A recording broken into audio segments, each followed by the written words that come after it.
Hello everyone and welcome back to Let's Play Europa Universalis IV with me, Meiou Taxes 3.0 and Novgorod. So the date is 15th of January 1811 and we are suppressing the revolt in the east, where we have some of the rebels forming and taking these small provinces. Unfortunately, they are pillaging and otherwise traumatizing the people living there. That kind of sucks, but nothing we can do. The 1st and 7th Army are now meeting in Nelkan and they will move up over there. I'm thinking maybe I might build some smaller forts along the coast, but you know, we'll see if that becomes necessary. I actually don't think we have any unrest there anymore. I don't know where these guys came from.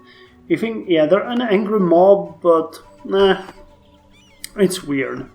Most of the unrest is in the Crimean part, and you know, slight amount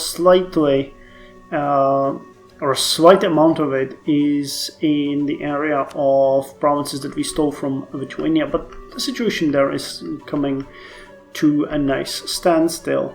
Now we're gonna have some revolt coming in Chechnya. About 4,000 people, as I checked, will raise there and challenge our rules. I'm gonna send my units there just to, you know, deal with it. I think I'm gonna let them drill because 4,000 people will never have enough firepower to defeat them. Now, the Gotland detachment and the African detachments are okay. There's nothing really happening here, so that's generally fun. The Crimean separatists will be a bit more trouble though, because there's gonna be 27,000 of them. But, you know, that's gonna still take some time. We're coring all of those provinces, as you guys might know, but we're still at 30% overextension. But, you know, first two things will be the Antakya and Beirut provinces in the Mediterranean that we were trying to get for ourselves and that we did. We still have the 4th Republican Army stationed there, and once their unrest goes down a bit, right now it's 0. Okay, that's due to, so without the, okay, separatism 28, there's minus 20 for recent uprising, so plus 20, that would be 8 here, and 16 or 15 here. The separatism is really what's making them mad. Okay, I think we're gonna keep the provinces under control for now, but it might be worth our time to convert them, which though I think it's impossible because we'll have too much. Right, let's see if we can see it here. Let's go by name. Yeah, the chance would be minus 6.2% here due to the separatism. So we would need that to go away, and Antakya will have the same thing. Yeah, 6.2. Okay, so no way to convert them, but once we'll do that, the non-accepting culture will go away, but the intolerance and probably the discontent will go away. That one was sown by the Turks, and I hate them. I hate them. Oh, hey.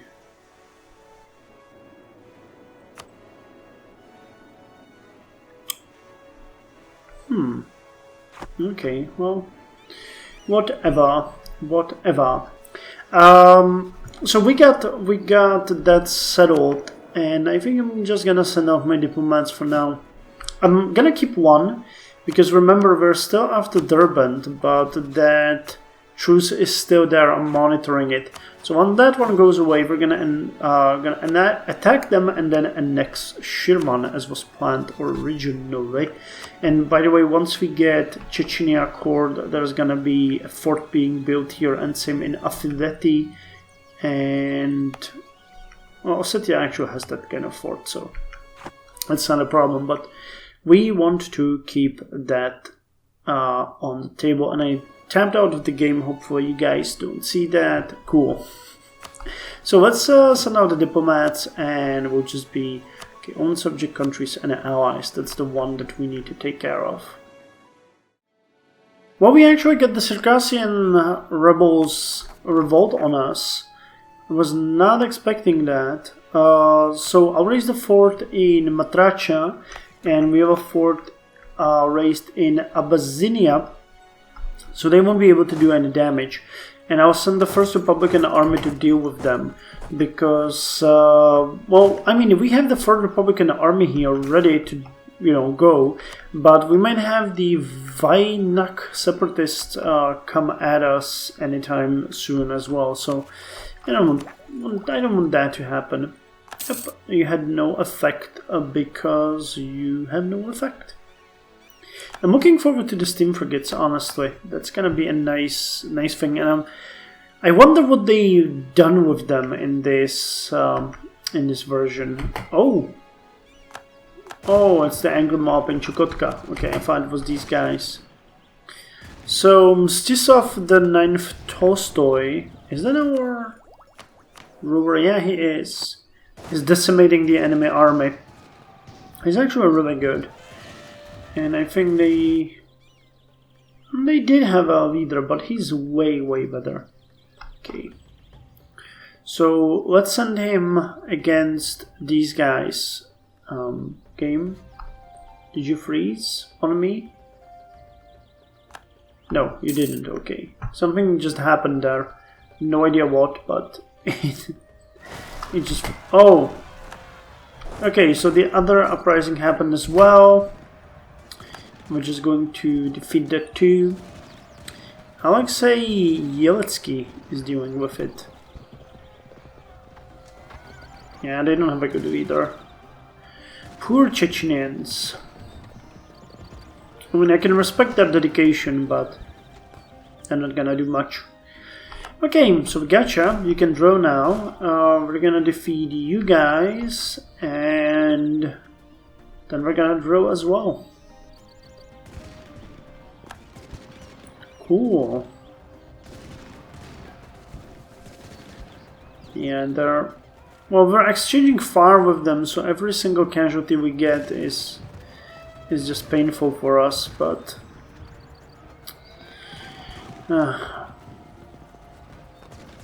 Come on. It's just the cannons. Dispose of them. Okay, 389 guys is decent. I can dig that. It's not bad at all. For a battle of this size, I'm okay with it. So you will get back. I'll put you here for a moment and your drill. Now, as far as technology goes, I mentioned that we're looking forward to the steam frigates.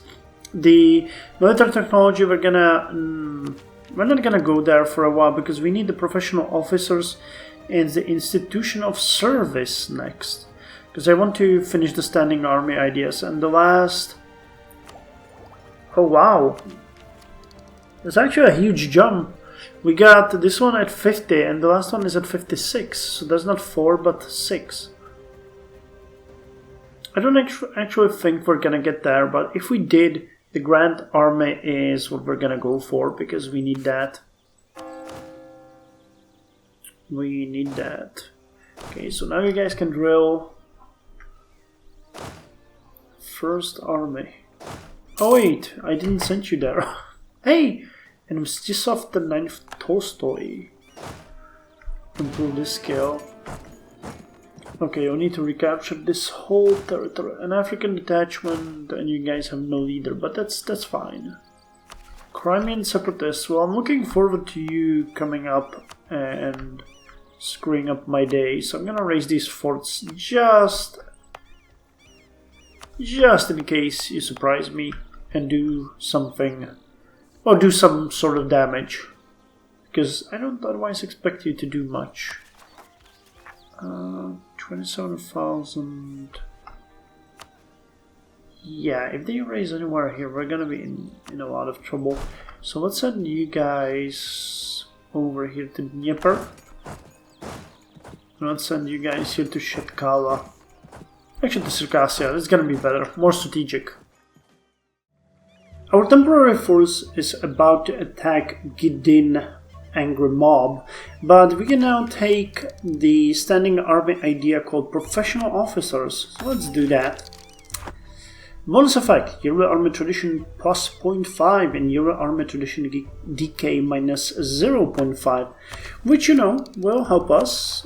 It's yet another bonus So when you look at that, we are getting a decay of minus 1.48. Base value is 6%, but we are lowering it by martial education, professional officers, and army professionalism. And the army tradition is changed by 0.85 yearly, due professional officers giving us 0.5, and fully maintained forts by 0.13. So yeah, we're doing kind of good. How much are we? 48. That's decent. That's gonna be enough to pay this year's obligation fully. We don't accept your shitty offer. Crimean Separatist still hasn't raised. I'm a bit concerned about that. Come on, I need you guys gone. The unrest is ruined and doing me any good. Any good. So nothing, huh? Oh, hey! Okay. They finally came to their senses. So we know that Zaporozhye will be fine, because we have a fort in Kharkov. So let's move you actually here to defeat the army. Actually, I'm gonna raise the fort in Cherkasy as well. That way all of these are fine. So we'll eliminate the army in Cherson, then eliminate the army in Dikra, and then move against the Zaporozhye army. I guess the recent revolt is still not affected, or not in effect. Please don't tell me these guys are not getting unrest. Recent uprising, they do. Okay. So it was so high that it didn't matter that we defeated them. Okay. As usual, no effect. As usual, no effect due to the forts. I like the forts. I didn't know that they had this effect until this playthrough. I don't know if I never realized it or if I just didn't pay attention to it, whatever, but it's cool. What the hell did I just do? Okay. I meant to set you to drill, but I noticed that we have a free merchant. He just popped up. So let's send him to Yangtze Yan Basin so that we can trade with it. And you guys will be eliminated, and we're gonna go to Zaporozhye. Wait, it's not Oh, it's not Zaporozhye, it's Zaporizhia.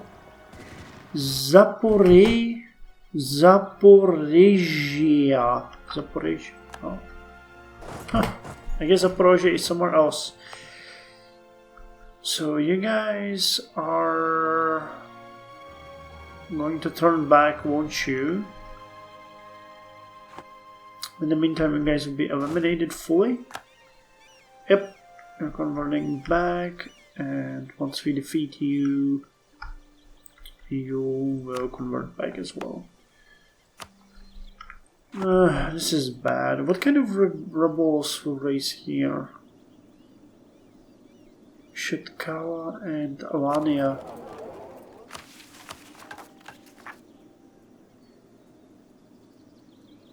Yep, it's not these guys. Shitkala, is it? It's not Kievan. Ossetian. It's probably gonna be the Ossetian.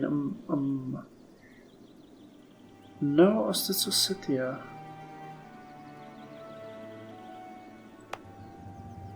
Shouldn't tell me here somewhere unrest. Oh, Mongolian separatists. Okay. It's actually kind of funny having Mongolian separatists over there. How are we doing with those? 10%.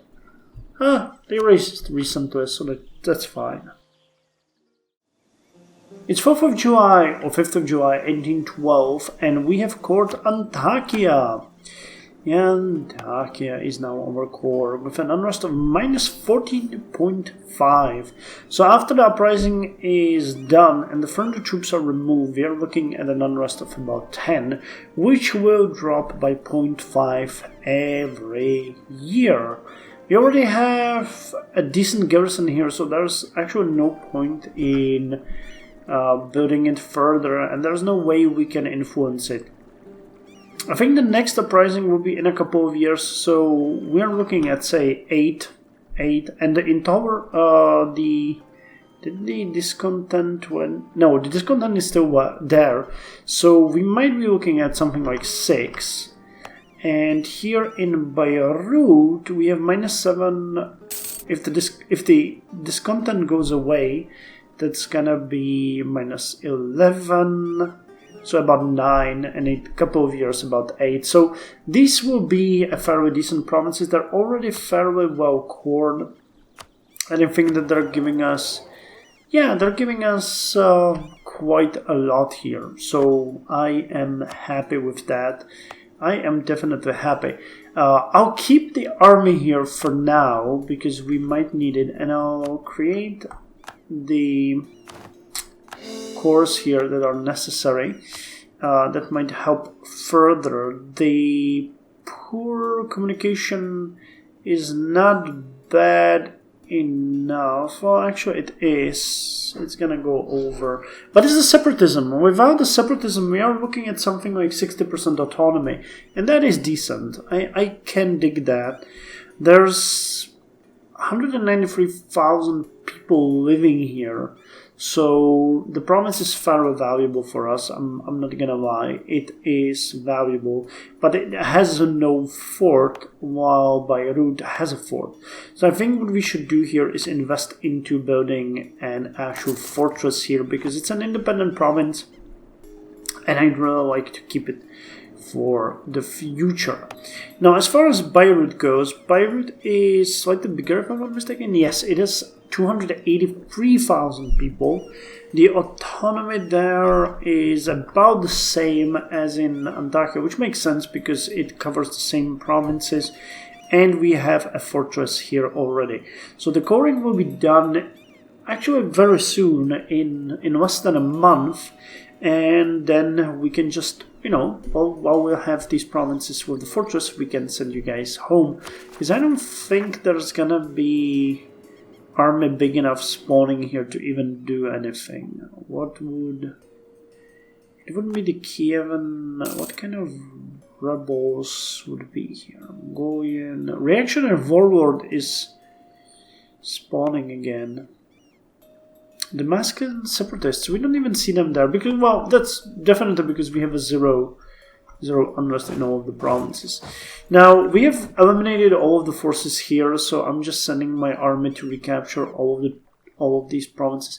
I think what I could do here is just get rid of most of these troops and return them to the pool. 2,000 will be enough to deal with this. Okay, and we got you. So let's recore you and be happy. So these ports are a big benefit to our situation right now. And I actually didn't expect that we would get them, but while I saw them, I think they are worth it. If only for the trade amount they generate for us every single month. Okay, so the rest of the cores, just these two provinces were 11% of our overextension. The rest of the cores will be done in January in 3 years. So that's when we will be ready for further expansion. What about Durban? Haven't checked you in a while. Nope, still truce. Still truce. I'm actually going to move you here to Chechnya so that in case we can declare a war, we're gonna do it immediately. And I think I could annex you right afterwards. We'll need the next vassal go away, but I already mentioned that we can easily sway them via gift, via influencing them, and via subsidies. So yeah, that's that. Actually, you know what I could do? I think I could start subsidizing them immediately, because that's only going to help them and us in the long run. So let's just give them 1.55. So in 2 years they're gonna have full subsidies. And once you annex them, you're gonna get their money and everything anyway. So if there is something they need to pay for right now, they can have it. If there's something else, they can have it as well. And if not, they're going to return the money to us eventually. The only thing that I'm sad about is the Republican tradition being sold out, but that just comes from the fact, and I tapped out of the game again. This is the problem with dual screens. That's once you click outside of your screen, it tabs out. What I wanted to say is that, and I lost my train of thought.